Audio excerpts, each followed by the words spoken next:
ಏನಿಲ್ಲ, ಏನು ಕೆಲಸ ಮಾಡ್ತಾ ಇದ್ದೀರಿ, ಏನು ಡೆವಲಪ್ ಮಾಡ್ತಾ ಇದ್ದೀರಿ,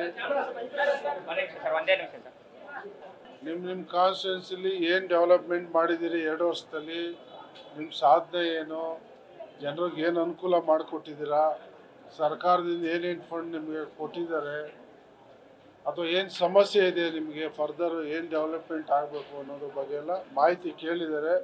ನಮಗೆ ಈಗಾಗಲೇ ಸುಮಾರು 1200 ಕೋಟಿ ಎಷ್ಟು ಕೆಲಸ ಅಪ್ರೂವಲ್ ಆಗಿದೆ, ಒಂದಷ್ಟು ಕೆಲಸ ಮುಗಿದಿದೆ, ಒಂದಷ್ಟು ಕೆಲಸ ನಡೀತಾ ಇದೆ. ಸೊ ಎಲ್ಲವನ್ನು ಹೇಳಿದ್ದೀವಿ. ಫರ್ದರ್ ಪ್ರಾಬ್ಲಮ್ಸ್ ಇರೋದ್ರ ಬಗ್ಗೆನೂ ಯಾವ್ಯಾವ ಇಲಾಖೆಯಿಂದ ಏನಾಗಬೇಕು ಅನ್ನೋದನ್ನು ಮಾಹಿತಿನ ಕೊಟ್ಟಿದ್ದೀವಿ. ಅದಕ್ಕೇನು ಬೇಕು ನಾವು ಕ್ರಮ ತಗೊಳ್ತೀವಿ ಅಂತ ಹೇಳಿದ್ದಾರೆ. ಹೇಳಿದ್ದೀವಿ ಇಲಾಖೆವಾರು ಏನೇನು ಅನುಕೂಲ ಆಗಿದೆ ತಾಲೂಕಿಗೆ, ಏನಾಗಬೇಕು ಅನ್ನೋದನ್ನು ಮಾಹಿತಿ ಕೊಟ್ಟಿದ್ದೀವಿ. ಸೊ ಅದ್ರ ಬಗ್ಗೆ ಅವ್ರು ಕ್ರಮ ತಗೊಳ್ತಾರೆ.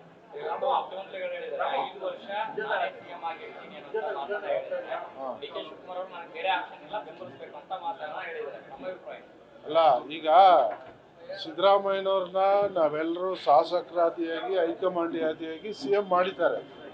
ಸಿದ್ದರಾಮಯ್ಯ ಅವ್ರು ಬೇಡ ಅನ್ನುವಂಥ ಮಾತನ್ನು ಇವತ್ತುವರೆಗೂ ಯಾರೂ ಹೇಳಲಿಲ್ಲ. ಅಂಥ ಪ್ರಶ್ನೆ ಯಾಕೆ ಉದ್ಭವಿಸ್ತದೆ ಇವಾಗ?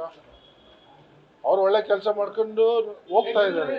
ಅದ್ರ ಬಗ್ಗೆ ಅಬ್ಜೆಕ್ಷನ್ ಇಲ್ವಲ್ಲ, ಅದ್ರ ಬಗ್ಗೆ ಯಾಕೆ ಕ್ವಶನ್ ಇವಾಗ?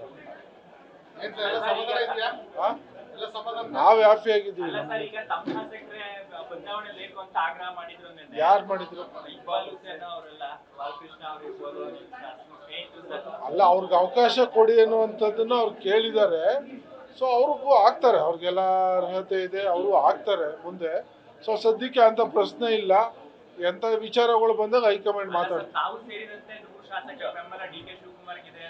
ಈಗ ನೋಡ್ರಿ, ಅವರು ನಮ್ಮ ನಾಯಕರು, ನಮ್ಮ ಅಧ್ಯಕ್ಷರು, ನಮಗೆ ಉಪಮುಖ್ಯಮಂತ್ರಿಗಳು, ಅವ್ರು ನಮ್ಮ ನಾಯಕರೇ. ನಾವು ಅವ್ರ ಬಗ್ಗೆ ಏನಿಲ್ಲ ಅಂತ ಹೇಳ್ತಾ ಇಲ್ಲ. ನಾಯಕತ್ವದ ಬಗ್ಗೆ ನಮ್ಮಲ್ಲಿ ಚರ್ಚೆ ಇಲ್ಲ, ಸದ್ಯಕ್ಕೆ ಆ ಥರದ ವಿಷಯ ಇಲ್ಲ. ನೋಡೋಣ ಫರ್ದರ್. ನ್ಯೂಸ್ ಫಸ್ಟ್ ನಿರ್ಭೀತಿಯಿಂದ ನಿಮ್ಮ ಪರವಾಗಿ.